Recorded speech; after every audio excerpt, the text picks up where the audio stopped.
ഈ കേരളത്തിന്റെ മുഖ്യമന്ത്രി ആരാകണം എന്ന കാര്യത്തിൽ നമ്മുടെ ഓരോരുത്തരുടെയും എനിക്ക് ഈ കാര്യത്തിൽ ഒരു വ്യത്യസ്തമായ കാഴ്ചപ്പാടും അഭിപ്രായവുമാണുള്ളത്. അതായത് കേരളത്തിലെ ജനം വലിയ രീതിയിൽ ഇത് ചർച്ച ചെയ്യേണ്ടതില്ല എന്ന അഭിപ്രായമാണ് എനിക്കുള്ളത്. അതിന് കാരണം ഏതെങ്കിലും ഒരു വ്യക്തിയെ മുഖ്യമന്ത്രിയാക്കും അല്ലെങ്കിൽ അയാളായിരിക്കും മുഖ്യമന്ത്രി സ്ഥാനാർത്ഥി എന്ന് എടുത്തു കാട്ടിക്കൊണ്ടല്ല UDF ഈ തെരഞ്ഞെടുപ്പിന് നേരിട്ടിട്ടുള്ളത്.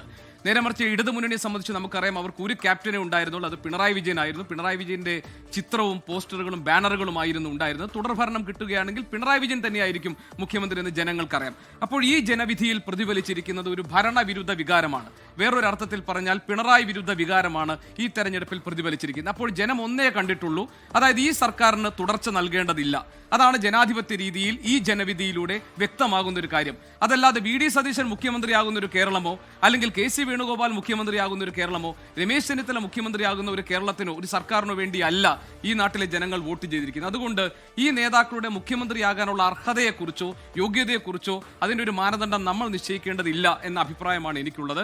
പാർട്ടിക്ക് വ്യവസ്ഥാപിതമായ ഒരു രീതിയും സംവിധാനവും ഉണ്ട് എന്ന് ഈ മൂന്ന് നേതാക്കളും ഒരുപോലെ പറയുന്നുണ്ട്. അവർ മൂന്ന് പേരും അർഹരും യോഗ്യരുമാണെന്ന് അവർക്ക് ബോധ്യപ്പെടുകയും അവരെ പിന്താങ്ങുന്നവർക്ക് ഉറപ്പുണ്ടാവുകയും ചെയ്യുമ്പോൾ തന്നെ ഈ നേതാക്കൾ നടത്തുന്ന പരസ്യ പ്രതികരണം നേതൃത്വം തീരുമാനിക്കട്ടെ, ഹൈക്കമാൻഡ് തീരുമാനിക്കട്ടെ എന്നതാണ്. ഇനി ഹൈക്കമാൻഡിന്റെ വ്യവസ്ഥാപിത രീതി എന്താണ്? അവർ ഒരു സംഘത്തെ തീരുമാനിക്കുന്നു.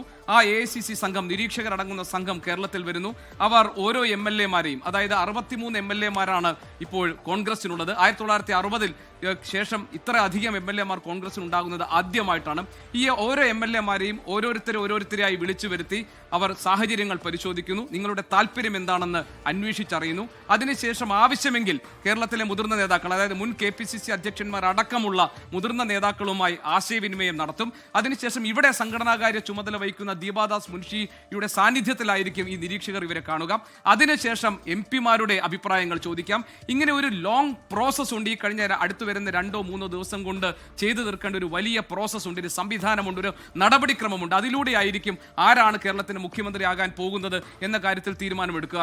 ഇന്നലെ ഈ തെരഞ്ഞെടുപ്പിന്റെ ജനവിധിയുടെ ഈ വിധി വന്നുകൊണ്ടിരിക്കുന്ന ഒരു സമയത്ത് VD സതീശനെ കാണാൻ ശാസ്ത്രവേദിയുടെ സംസ്ഥാന ചെയർമാൻ ഡോക്ടർ അച്യുത് ശങ്കർ നായർ അദ്ദേഹത്തിനെ കാണാൻ വേണ്ടി ചെന്നു. അപ്പോൾ അദ്ദേഹം ഒരു പുസ്തകം VD സതീശന് കൈമാറി. ആ പുസ്തകത്തിന്റെ പേര് ദ ഇവോൾവിംഗ് ബ്രെയിൻ എന്നതാണ്.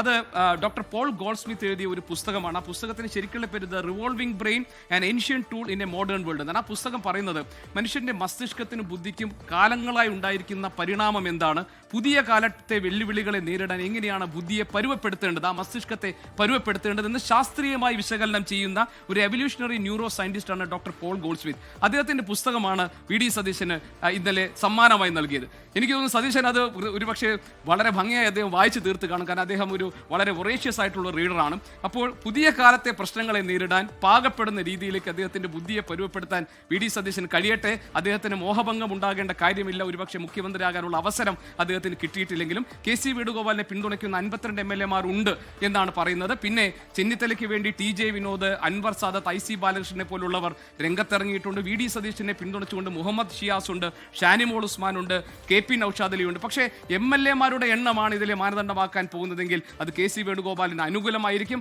ഞാൻ അതിലൊരു ആഗ്രഹമോ അഭിപ്രായ പ്രകടനമോ നടത്തുകയല്ല. അതാണ് പ്രോസസ് എങ്കിൽ അങ്ങനെയാണ് സംഭവിക്കുക. അതിനപ്പുറത്ത് ഈ തെരഞ്ഞെടുപ്പിന്റെ വിജയശില്പി എന്നെല്ലാമുള്ള അതിന്റെ അടിസ്ഥാനത്തിലാണോ ഈ പാർട്ടി കേരളത്തിന്റെ ഭാവി മുഖ്യമന്ത്രി നിശ്ചയിക്കാൻ പോകുന്ന കാര്യത്തിൽ ഉറപ്പില്ല. അതുകൊണ്ട് ആ സംവിധാനവും നടപടിക്രമങ്ങളും എന്തായാലും കേരളത്തിൽ ഏറ്റവും മികച്ച ഭരണം കാഴ്ചവെക്കുന്ന ഒരു മുഖ്യമന്ത്രി ആകട്ടെ വരാനിരിക്കുന്നത് എന്നാണ് ഞാൻ കരുതുന്നത്.